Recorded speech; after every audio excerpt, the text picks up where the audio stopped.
yeah, in your opinion, what are the key skills that you need to run a business? So, some of the soft skills I would think to learn a business, the first one is the ability to ask questions. Because by asking questions, you can find out what it is people want. How much are they prepared to pay for it? What do they really think about your product or offering compared to anybody else in the market? The second thing that, of course, goes with asking questions is the ability to listen, particularly to the answers they give you, which might not be what you want to hear. But you really need to listen carefully to the answers because your lovely business idea might not work and it may need tweaking. It may need completely reinventing. It may need pivoting to a whole new business opportunity as well. So questions, listening. And the third one I would say is strong relationship building skills. If you have strong relationships with your customers, with your potential customers, with influencers, they will want to help you. Even if you make mistakes, if you've got strong relationships, people want to help you. And it's much easier then to go back to them to ask for help, to ask them for new business, to ask them for introductions if you've got a strong relationship with them. The fourth one I would say is the ability to sell. If you've never been a salesman, you've never had to sell, I would suggest it wouldn't be a bad idea to get some training in selling skills. And that will be, first of all, asking questions, secondly, listening, thirdly, relationship building, and a few other things as well. Another one I would suggest for most businesses, if you're going to be a carpenter, bricklayer, probably not so important. But if you're going to be doing software sales and building a software platform, being a consultant, presentation skills. Build your presentation skills. You'll always have opportunities to present or to speak or to be videoed. So to be able to deliver a message succinctly and well, great skills. And one of the best places to learn that is toastmasters.org. And they run evening sessions every night of the week in London. If you're fortunately based in London, there'll be 2 or 3 going on in a pub somewhere, from very early stage right the way through to very experienced people who make presentations, even for a living, who do it to generate business or are paid to be a presenter or a trainer. So definitely presentation skills. And final thoughts is the commitment, the enthusiasm, and passion. Absolutely, you have to be enthusiastic. And another one, you have to have the ability to drive yourself.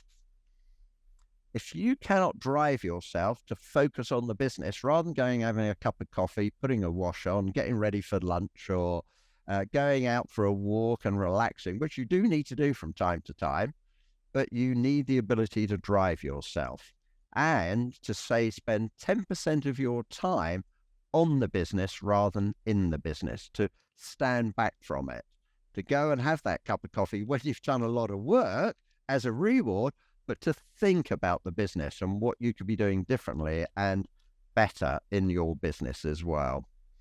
Another top tip is don't be afraid to say no to opportunities.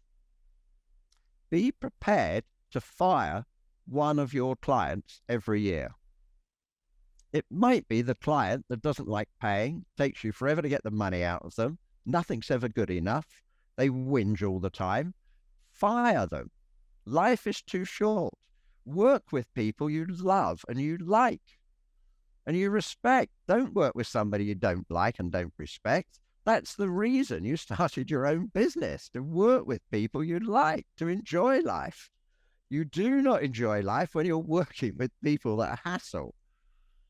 One of the ways of getting rid of clients you don't like is just double their prices. And if they're paying you, double them again in a year. Eventually they get the message, or you can pluck up the courage and fire them.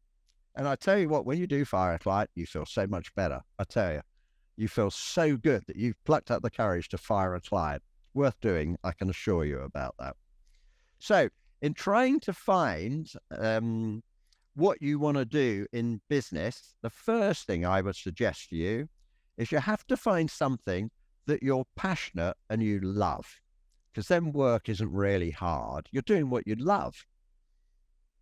The second thing you need to identify that you love it and what you're doing.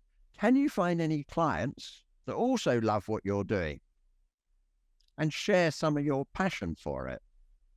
And the third and final issue is, can you, once you've found something you love and are passionate about and are good at, that your clients think you're really good at, are they prepared to pay for it and pay well?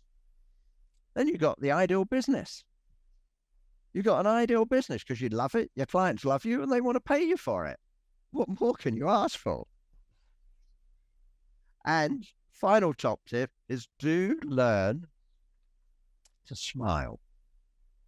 Because when you smile, a couple of things happen. One is it relaxes all the face muscles so you can speak and speak more easily. So when you're doing presentations, smile occasionally. And the thing that it also does is invite your audience to come into your world when you're smiling. And they feel confident because you're looking as though you're happy. You're enjoying what you're doing. You're enjoying talking about how you're going to solve their problems, how great your product or service is. It's just fabulous. So I can't emphasize that enough. And final tip is just watch out for cost increases, especially now. If you're making a food product or whatever, I've just had some work done on my daughter's house, and lo and behold, the price went up by 20% because of the cost of materials in the space of 6 months. So be really careful if you're buying things in. Costs are going up. And the final top tip I have, not penultimate tip, is be very careful. Expect very little from people. When they commit to do something or deliver on a date or help you, really don't expect a lot from them. And then most of the time, you're not surprised. They've just met your expectation. Very occasionally, you are just blown away. They've more than exceeded your expectation. So you're happy. Because they weren't very good. They didn't deliver on time, but you expected that. You knew you'd have to chase them. Occasionally, you'll find people that exceed your expectation, and boy, are you happy about it. And to sign off, I would say the worst thing is cash. So be a miser. Hang on to your cash. Passing that on.